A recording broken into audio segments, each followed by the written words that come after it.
Yo, shout out to Bel Air in the chat. German caster. Bienvenidos. But here we go. We're diving into our final qualifying match, and spawning in the bottom right-hand corner of Golden Aura, we have the Brazilian Terran player, the blue Terran, currently teamless, but deserving to be on a team. Leading the series 2-1, it is Kelazhur.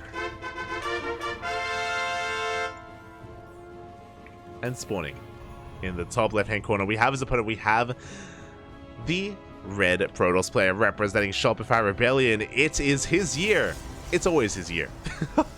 The year of Harstem. Representing the land of the Netherlands. Here we go.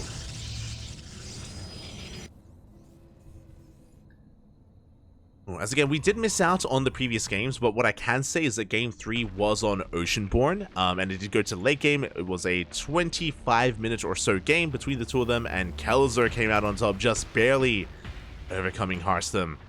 But as has been stated in the chat, Harstem did pop off over the weekend during Home Story Cup. Harstem is in form, he's on fire.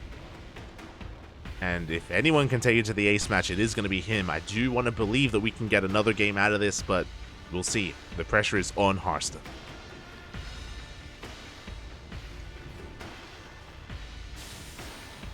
The pressure is on. As behind this, we are getting into a double gas opener. It's going to be a racks into a factory here from Kelazhur. So a very aggressive opener, actually. He's going to be going for a delayed CC, prioritizing that factory instead. So aggression is going to be coming out from our Terran. Meanwhile, across the map, Harstem going for a gate expand into the cyber core. Pretty standard opener here from our red Protoss. Everything looking normal from the side of Harstem. As we're loading into Golden Aura, again a short rush distance by ground. Quite short indeed. So it does lead to a more aggressive playstyle. Likewise, though, we have seen a lot of split map scenarios on Golden Aura. We've been seeing a surprising amount of late game here, just because you can secure yourself on 3 and 4 bases quite heavily, and it can be difficult to kind of break that contain or break that setup. So we'll see where this takes us. For now, Kelazhur are going to be going for a Cyclone-based opener. CC on the low ground afterwards. We're not going for like a 1-1-1 or a 1-base all-in. Just a delayed expansion from Kelazhur. As he dips into the main base, going for the scout, and he does get eyes on the starport. The Stargate, I apologize. So Kelazhur, he's aware of the tech of choice. With the Stargate opener, this should be to get into Phoenixes. This could also be Oracles. We can go one or the other. Phoenixes, they give you map control. Oracles, they're amazing at crippling the economy and getting some worker kills. So we will see where this takes us. We'll see how Harstem does approach this. Phoenixes will make the most sense. They're quite a robust way to open up, eventually leading into Colossus. But no, it is in fact going to be that Oracle. Okay, let's go. It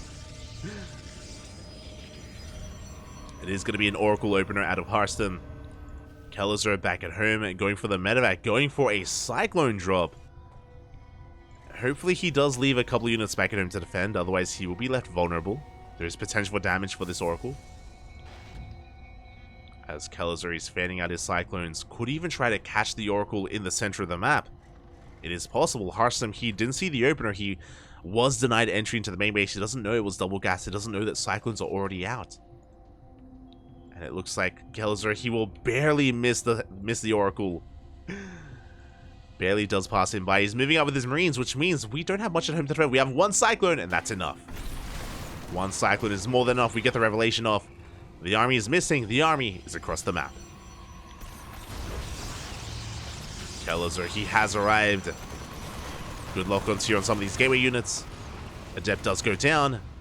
And we're going to try to break the natural base. The boys, they have to be pulled. No shield battery, no overcharge, but we do pick up that Cyclone.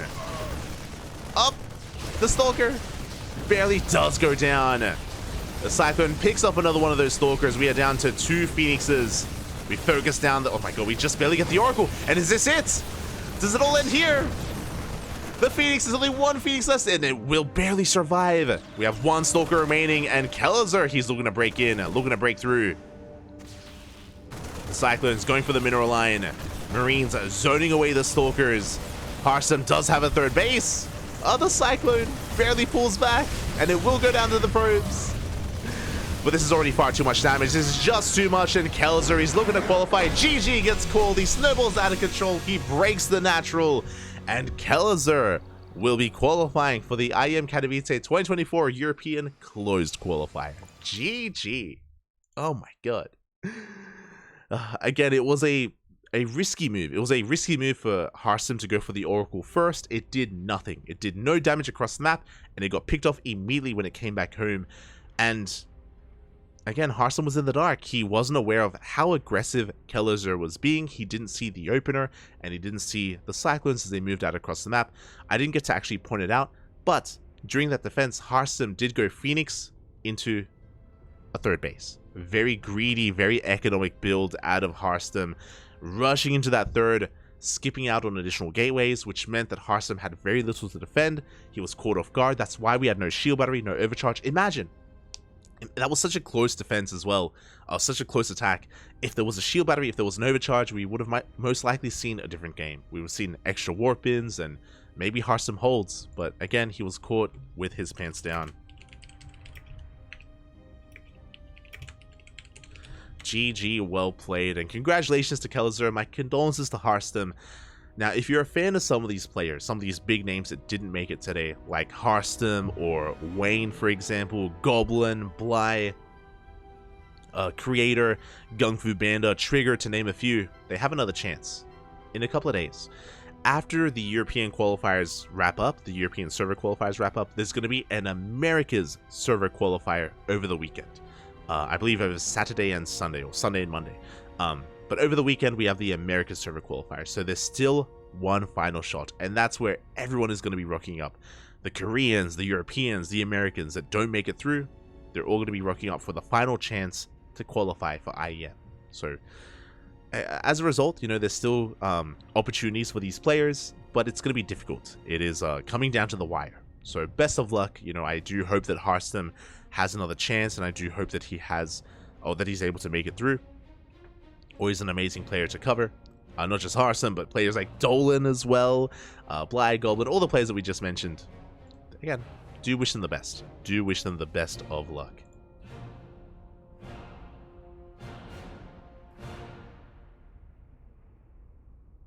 But with that, we are done. We are done here for the evening. That is our final player making it through in the end, and I hope everyone enjoyed themselves. I know there are a lot of people that are maybe tuning in for the first time, that have maybe not have found us before, but again, you know, we cast here on the CranKy Ducklings, we cast on a daily basis, and we have, well, I mean, as I say that, we have our next broadcast coming up. Let me just double check the calendar. This weekend is going to be pretty intense. It's always intense for us here on the CranKy Ducklings. Typically, Saturday and Sunday, we have like 2 or 3 events to cover, and this week is no different. So our next broadcast is going to be WTL. World Team League is this weekend, and in how many hours? I think 12 hours time? 15. So in 15 hours time, which is a ways away. I mean, I can sleep. I can sleep. I can get some food. I can actually get some rest. But in 15 hours, we're going to be live once again here on this channel with World Team League, with day number 1 of round 10. Yeah, round 10 of WTL. So we will be covering World Team League, and that is going to be followed by the closed qualifier. So back to back, WTL is going to be leading into the closed qualifier for the European server, which is the continuation of this broadcast essentially. So back to back, 2 broadcasts in a row. Then after that, I'm going to be getting a couple of hours of sleep, and then we're going to be back with KSL, the Korean StarCraft League. That is going to be on Saturday, a day from now, a day and 5 hours from now. Then we have day 2 of WTL. Then we have the Americas qualifiers, then day 3 of WTL, then the closed qualifiers of Americas, and yeah, a lot of StarCraft. A lot of StarCraft. I think we have something else as well. Do we have... Oh, right, I forgot. We also have an OSC King of the Hill 24-hour marathon on Sunday. Now, we won't be casting for 24 hours. I believe we're going to be rotating between ourselves, Steadfast, Behemoth, Wardy. It's basically an end-of-year celebration for OSC, so on Sunday, there is going to be 24-hour StarCraft, and we're going to be rotating between a bunch of casters, between a bunch of streams. That's also how we end the weekend. So, Yeah. A lot of StarCraft, puppy. A lot of StarCraft. Look forward to it. Look forward to it. Again, we're always busy here on the CranKy Ducklings. If you're interested, hit that follow button. You can follow us on Twitter, Facebook, Instagram. We have a Discord server. We have a YouTube channel as well, so you can follow us there. If you cannot tune in live, if you are interested in anything that I just said in any of those broadcasts, and you can't watch live, then VODs will be available on YouTube. Otherwise, thank you. Thank you so much for watching. Thank you so much for tuning in. It is 8 a.m. here in Australia. 8 a.m. in the morning. We started casting at 5 a.m. and I'm starving. I'm going to quickly get some breakfast. I'm going to get some food, and then I'm going to pass out. I'm going to pass out, and I'll see you guys tomorrow for WTL. Later on tonight for us, but tomorrow for everyone else. So, thank you. Thank you for watching. And yeah, until then, hasta luego. And congratulations to all the qualified players, and best of luck tomorrow. Until then, bye. Bye. Hasta luego, papi. Hasta luego. Enjoy the outro.